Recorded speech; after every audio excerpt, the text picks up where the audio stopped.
Have you ever been called at 6 o'clock when you just came back from work? All you want to do is sit down, have dinner, and people call you. Yes? And they offer you a lot of things that you don't need and you don't want. You don't want to talk to them, yet they offer you many things. What if you get a call and they say, "We are offering you the trip of your life. We're going to give you all accommodation. We're going to hire a car for you. We're even buying all the things that you want to buy wherever you go. We're even covering the cost of the things that you're going to feel like it when you see them and you want them. We're going to cover that cost as well. But there's a catch. You have to bring your spouse now. That's not a catch. That's a must. The catch is that you have to leave before 12 tonight. What will you do?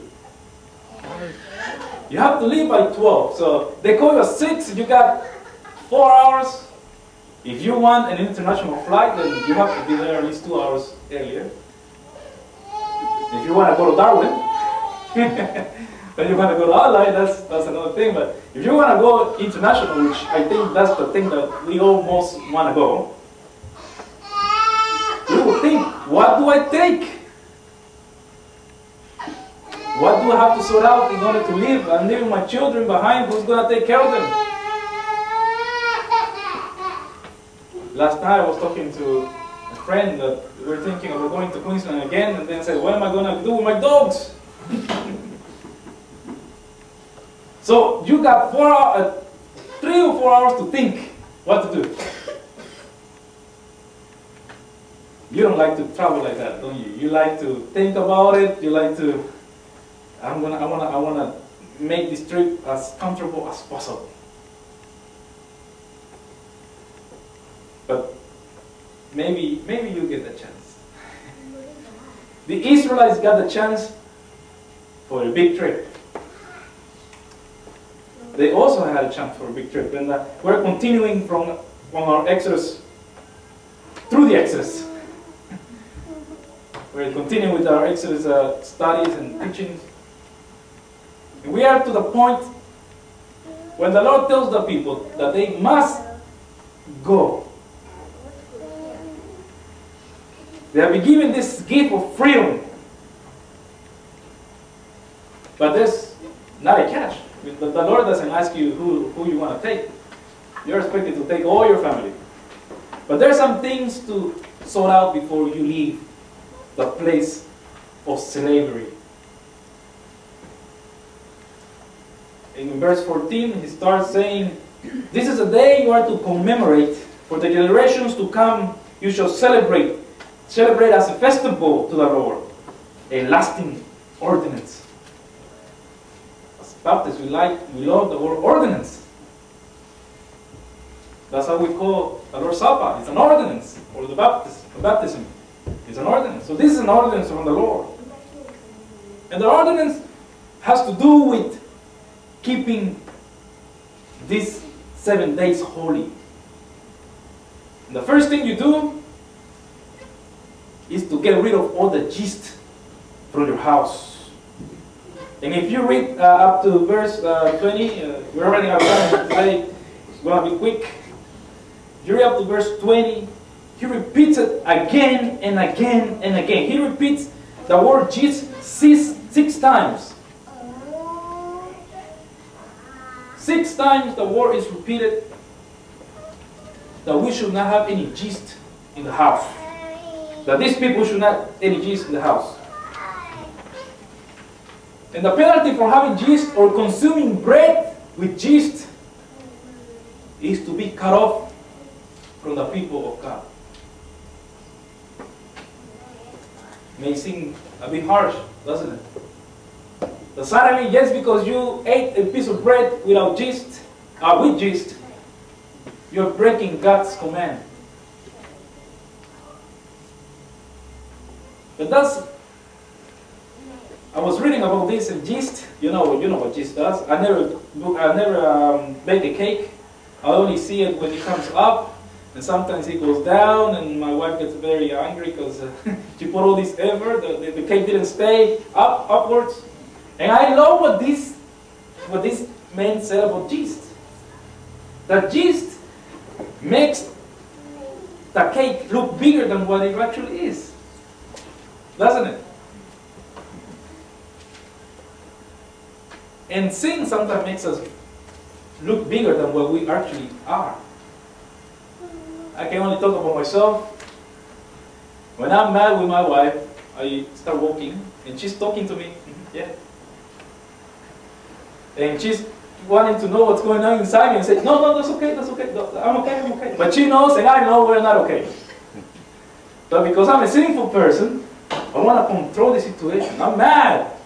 And sometimes it's not, I admit it, it's not even, it's just little thing that get me mad. Sometimes we hold a grudge. And that makes us feel like we're in control. Oh, I can forgive that. Oh, that piece of yeast. It makes us feel bigger than we are.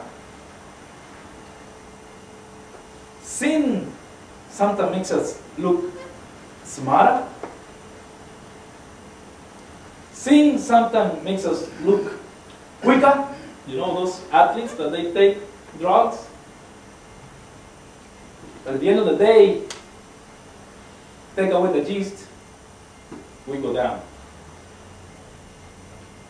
And these people those who wanted to still eat bread with yeast, they were breaking God's commandment.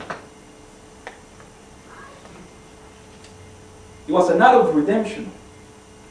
That was the night that the Lord was going to take them out of Egypt. And the instructions are good, you know. He repeats the same instruction again and again and again. And he tells us something very important to us today. That we must pass this to our children. Verse 27, or well, 24. Obey these instructions as a lasting ordinance for you and your descendants. When you enter the land that the Lord will give you as He promised, observe this ceremony. See, they haven't even gone in, but He's given them this promise. And when your children ask you, what does this ceremony mean to you? Tell them, it is the Passover sacrifice to the Lord, who passed over the houses of the Israelites in Egypt and spared our homes when He struck down the Egyptians.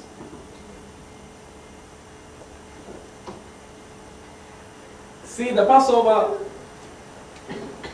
meant that the Lord was sparing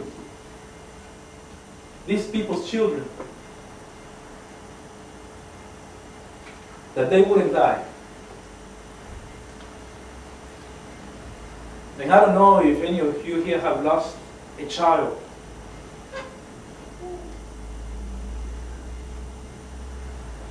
I have known some people who have.